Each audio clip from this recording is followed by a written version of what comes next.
This is the one-of-a-kind Joe, and this is written by Al Cleveland, who was a really good friend of Uncle Joe's. They spent a lot of time together. I have known Joe. I was going to try to do it, and that was Alabama slang, but I can't do that. I have known Joe for over 20 years, and as I have always told him, Joe, you are one of a kind. He has always been a very good friend, and we have shared many laughs over these years. There are a lot of Joe-isms, and one I want to share with you is his love for the Crystal hamburger. Joe and I could be checking out garage sales or just cruising around the state. And if Joe ever saw a Crystal hamburger joint, we had to stop. It did not matter where we were or if we had just eaten. He told me that when he was in high school, on his first date with any girl, he took her there to Crystal hamburger joint. And if she did not like Crystal hamburgers, he was never going to take her out again.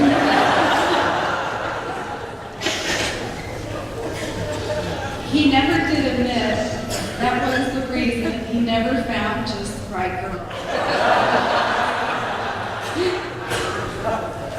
Our last stop at Crystal's was in January on US 1 in Titusville. I know that place. Joe loved to tease everyone, especially the women, about their reputation. He never met a stranger because when he was introduced, he would say, "Oh, I know you. I know you by your reputation." This caused some strange looks by some, and then he would give them that grin and then let them relax. Joe loved to study history and genealogy. Some history he could embellish, and when we would have a discussion over it, we would just discuss it. Once, we were at an art festival on the river at Sebastian, and several oldies were sitting on some benches, and Joe was holding court. He pointed out a large oak tree and told these fellows his great-grandfather planted that tree. And even how he had been an early pioneer around here. I never could validate that history of that tree, but Joe left them with a bit of history.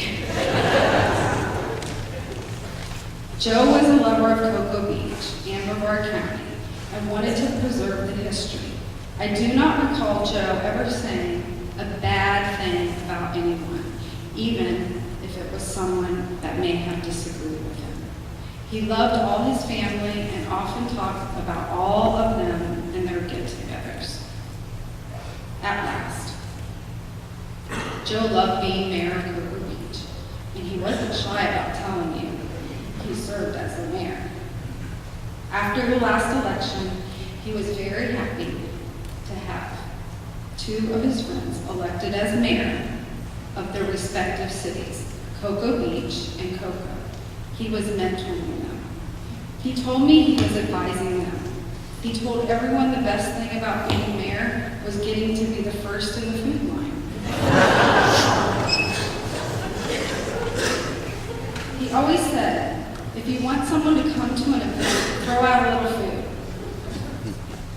I know Joe is at the pearly gates saying, "The mayor of Cocoa Beach is here, and is there food?" Joe will not need to ask for a variance in order to get a CO in heaven, because he has done his dues well as just faithful servant for Jesus. Joe will be truly missed, and we all hope to join him in the future.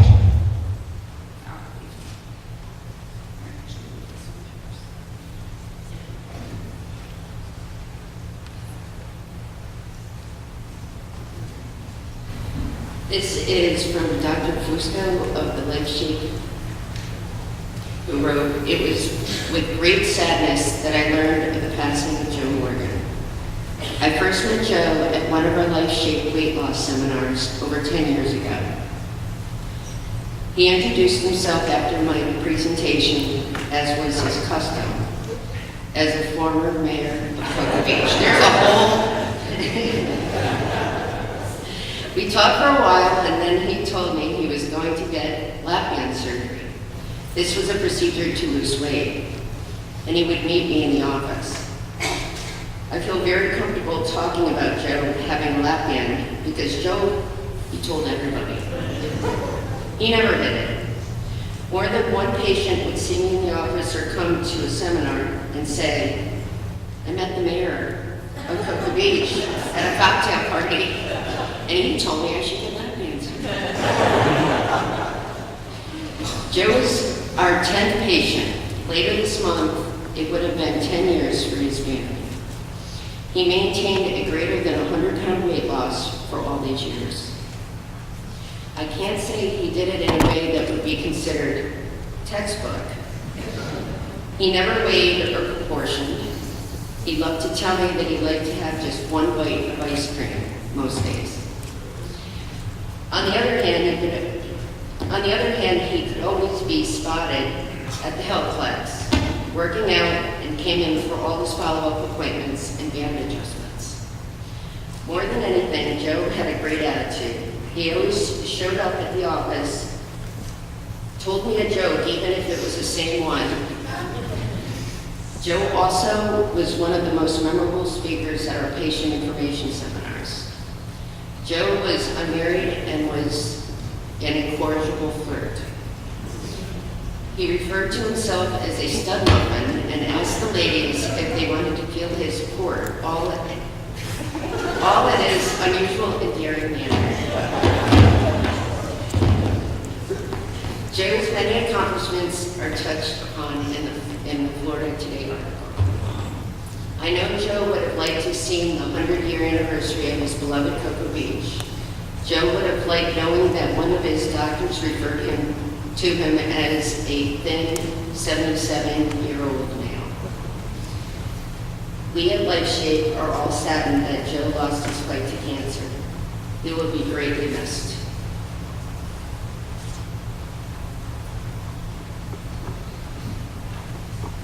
Okay, this one is from Judy Slater Lane.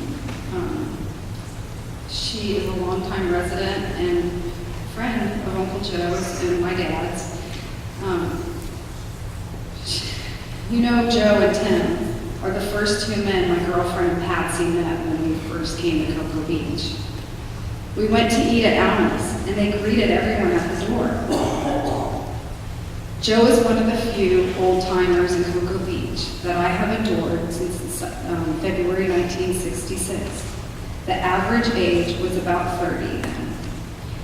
Joe should have, okay, this is Judy. She wants to recommend that we have a star on the sidewalk in front of City Hall, along with his shoe prints and handprints too. He is the voice of Cocoa Beach. He loved this place, but so do we all. Trouble is, you think you have time. Thank you, Judy. This is from Warren Barley. She's one of his nieces. She couldn't be here. She's in the Bahamas. I first met Uncle Joe when I was 9 years old. My sister and I derived great pleasures with the meatballs at Alma's and a few mishaps involving cars. We also loved stretching out the pizza dough and other Alma's history. That was until we were busted by Joe and Tim. They tried to look stern. It didn't work though. They were always laughing. We just kept swimming and eating pizza and having fun in the pool. As I grew older, Joe gave me some key pieces of advice. When I sold a piece of property, I was so happy to have all that money. He looked at me sternly in the eye and said, "Put that money where you can't touch it or watch it evaporate." Oh, how I wish I listened. Joe took me to some very cool places. One of my favorites was the British Navy subs at the port for a VIP tour. It was so cool. We got to visit the command posts and meet everyone. I think Joe really enjoyed hanging out with his nieces, nephews, and being popular local celeb. He also made sure all of the family made a special trip to visit visit the lighthouse in Cape Canaveral and told us about our great-great-great-grandfather, Nathaniel Sturley, who was the first lighthouse keeper. One of our favorite family hobbies was to crank call Uncle Joe.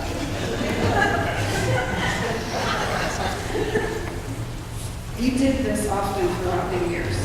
We loved acting like we were asking him out on a blind date. Olivia was the best caller in the family. The rest of us would just laugh. I think a refrigerator ran through his yard a few times over the years. Since Joe's birthday was on Christmas, that day heightened the activity, the crank call activity. Watch out, you know what's name. My favorite memory of Joe was at Almas. We were waiting the news of his second mayoral bid. The call came in, and he won the election.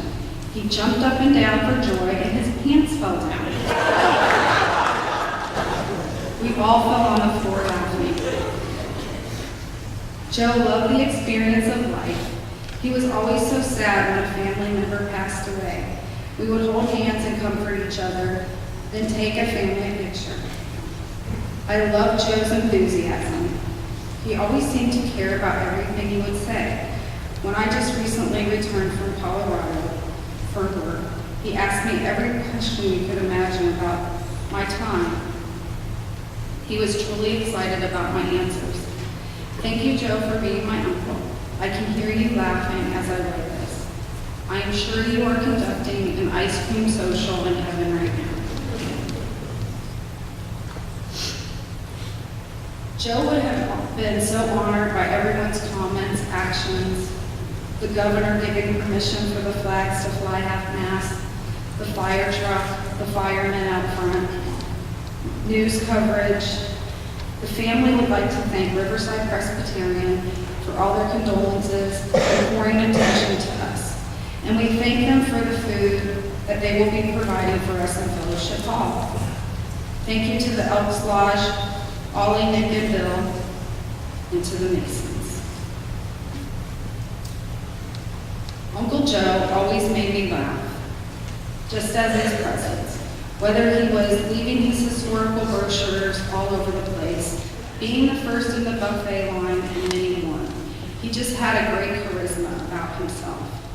I remember one time he had a minor surgery, and I told him, I will cook for you, Uncle Joe. And he said, Tanya, I'm just gonna leave my front door open, prop my feet up, and let the casseroles roll in.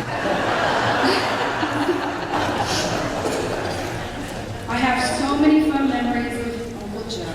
I will always appreciate him for taking me to so many fun places and teaching me so many things.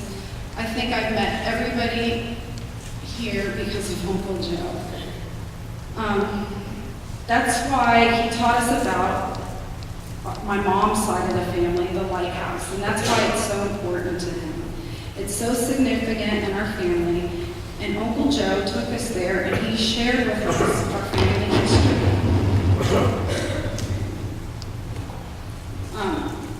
This song that we're going to sing is This Little Light of Mine, and it's from Uncle Joe. And it's remembrance of how Uncle Joe is a bright light in our family. Thank you.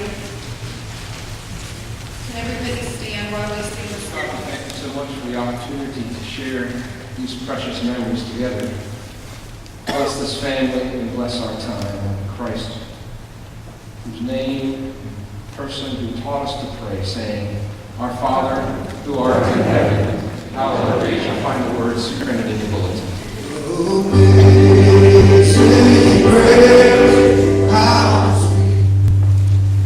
Please be seated.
Please join in the benediction.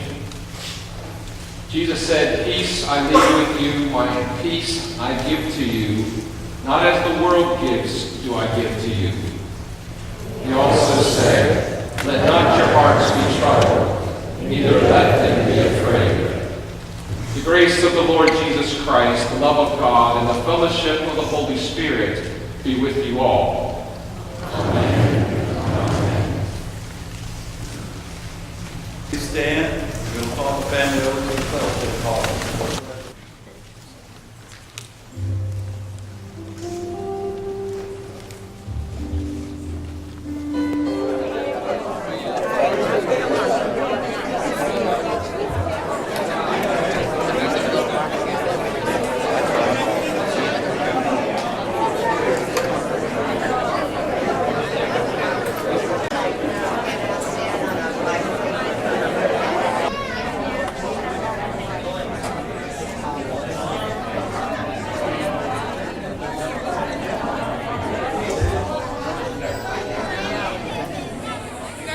No, it's still gonna block it. You're gonna block the bulldog. There we go. Now we got it. Perfect. Yo, excellent. Perfect. Somebody calling you? What else we got here? Hold on.